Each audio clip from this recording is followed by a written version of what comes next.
Hello and welcome back to Coffee and Conversations English, the podcast where we chat, we laugh, and we help you learn real everyday English. I'm Avery. And I'm Laura. Hi, everyone. It's so good to have you with us today. So, as always, we are recording this with a very large cup of coffee in hand. Obviously, that's basically a rule on this podcast. You cannot record without coffee. Absolutely non-negotiable. So, how are you doing today, Laura? Did you have a good morning? I did, actually. Although, and this is very relevant to today's topic, I almost missed my bus on the way here. Oh no, what happened? I was standing at the bus stop, the bus pulled up, and I could not find my travel card anywhere. I was just digging around in my bag going, where is it? Where is it? And Did you find it? I did at the very last second. The driver was so patient with me. He just waited. That is a very good driver. The best. Okay, so that actually leads us perfectly into today's episode because today we are talking all about navigating public transport. Yes, and specifically, we're going to look at the English words and phrases you need to feel confident using public transport, whether that's the bus, the train, the underground, the tram, all of it. This is such a practical topic, isn't it? Because when you travel to an English-speaking country, or even if you live in one, you absolutely need this language. 100%. Okay, so grab your coffee, get comfortable, and let's get into it. All right, so let's start from the very beginning. You want to use public transport. What's the first thing you need to do? I think the first thing is figuring out which type of transport to take, right? Because the options can be a bit overwhelming if you're not used to it.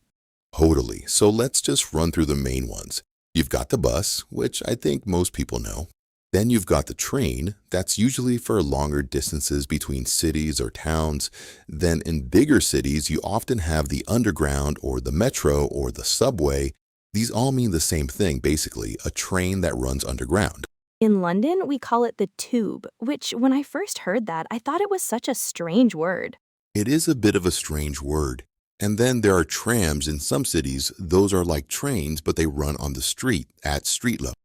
And of course, there are ferries if you live near water. I used to take a ferry to work for a while, actually. Oh, that sounds lovely. It was, until it was cold and raining. Then it was absolutely miserable. Okay, so once you know which type of transport you need, the next big thing is buying a ticket or getting a travel card. So let's talk about some of the phrases you might hear or need to use. Good idea. So at a ticket machine or a ticket counter, which is the desk where a person sells you tickets, you might hear things like single or return. Yes, this is a very common one. A single means a ticket for one journey. You're only going one way.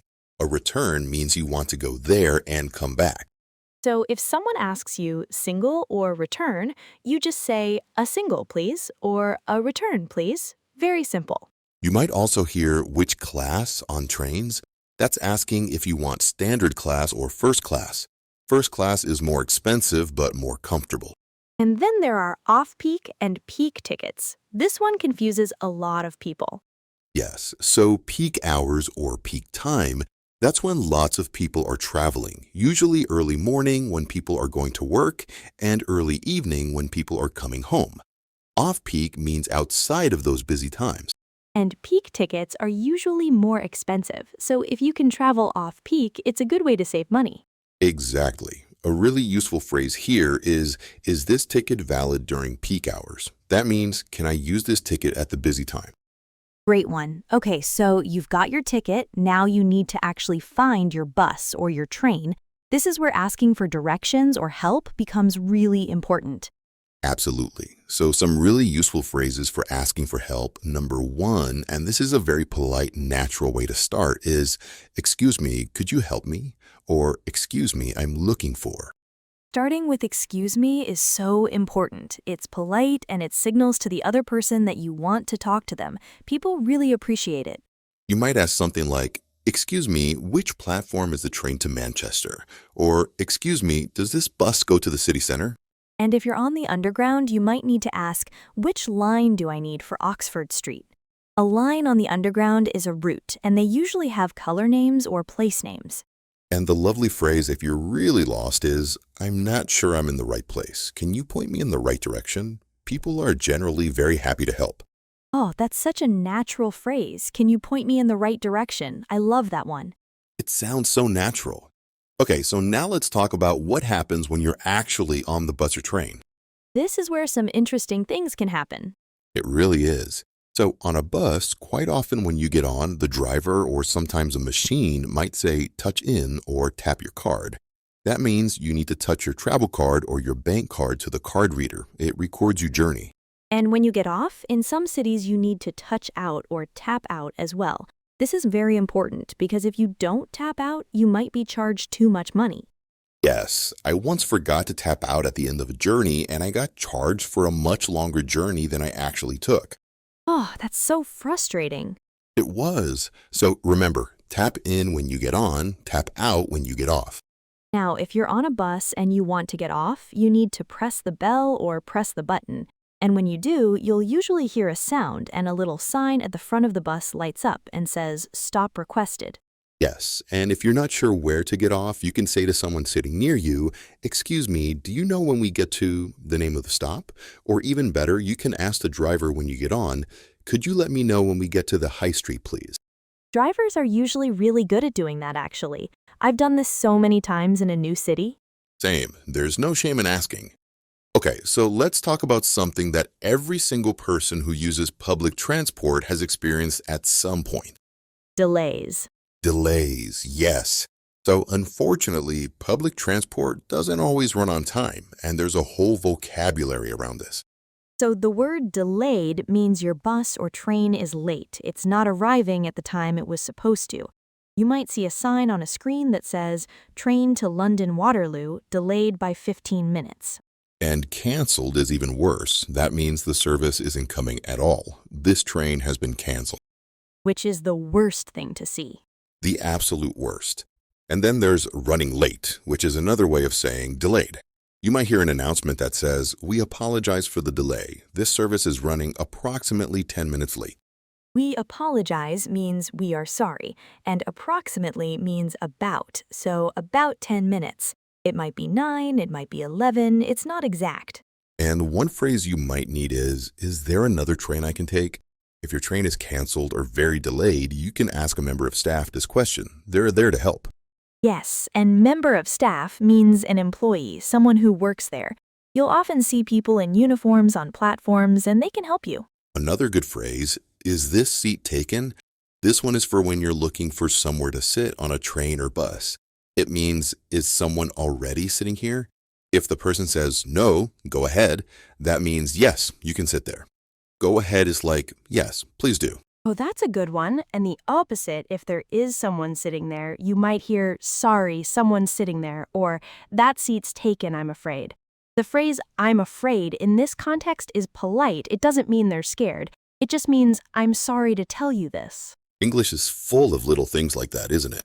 Words that have completely different meanings depending on the context. It really is. Okay, let's do a quick little role play, just a really short one, so listeners can hear some of these phrases in action. Oh yes, let's do it. Okay, I'll be a traveler, you be a member of staff at the train station. Perfect. Good morning, how can I help you? Oh, good morning. Excuse me, I'm looking for the platform for the train to Edinburgh. Could you help me? Of course, the Edinburgh train departs from platform 6. It's just down the hall and to your left. Thank you so much. And do you know if it's running on time? Let me just check for you. Yes, it's on time. It departs at 10:30. Brilliant, thank you. And sorry, one more question. Is there somewhere I can get a coffee while I wait? Obviously the most important question. Always the most important question. Okay, but see how natural that felt and how many phrases we use in just that short exchange? Excuse me, I'm looking for, could you help me? Is it running on time? Brilliant, thank you. And brilliant, that's a very British way of saying great or wonderful. You'll hear it all the time. All the time. Okay, before we wrap up the main part of our chat, let's just quickly go over a few extra phrases that are really useful and that you might hear a lot. Love it. So, mind the gap. This is a very famous phrase in London, heard on the tube. It means be careful of the space between the train and the platform. The gap is the empty space. Hold tight, you might hear a bus driver say this, meaning hold on, grab a handrail, because the bus is about to move. This service terminates here. Terminates means ends. So this is the last stop. Everyone has to get off. Change here for, this means at this stop you can switch to a different line or service. For example, change here for the Circle line. And a lovely simple one, all aboard. This is an old-fashioned phrase, but people still say it sometimes, especially on trains. It means, everyone get on, we're about to leave. I love that one. It sounds so classic. Okay, I think we've covered so much today. We really have. I feel like I've had a whole journey just sitting here. All right, let's bring today's episode to a close. So, a really quick recap of some of the key phrases we talked about. Single or return for buying your ticket. Is this seat taken for finding a seat? Excuse me, does this bus go to for asking for directions?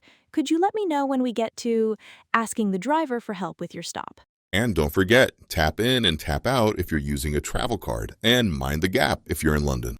Always mind the gap. So a really lovely thing about public transport is that it gives you so many opportunities to practice your English in real life. You're talking to drivers, to staff, to other passengers. It's all real conversation. And honestly, most people are so kind and patient if you're learning. Don't be afraid to ask questions. Don't be afraid to say, I'm sorry, could you repeat that? Or, I'm still learning English. Could you speak a little slower, please? People genuinely love to help. That is such a good point. And that phrase, I'm still learning English, I think it's actually a really lovely and brave thing to say. It opens doors. People become kind straight away. Completely. All right, that is all from us today on Coffee and Conversations English. A huge thank you to everyone who tuned in. Whether you're listening for the first time or you've been with us since the beginning, we are so grateful you're here. It really does mean the world to us. We make this podcast because we love language, we love conversation, and we want to help you feel confident in your English every single day. If you enjoyed today's episode, please share it with a friend who is also learning English. It really helps us reach more listeners. And if you have a topic you'd love us to cover in a future episode, please let us know. We love hearing from you. Until next time, keep practicing, keep listening, and of course, Keep the coffee coming. Bye, everyone. bye.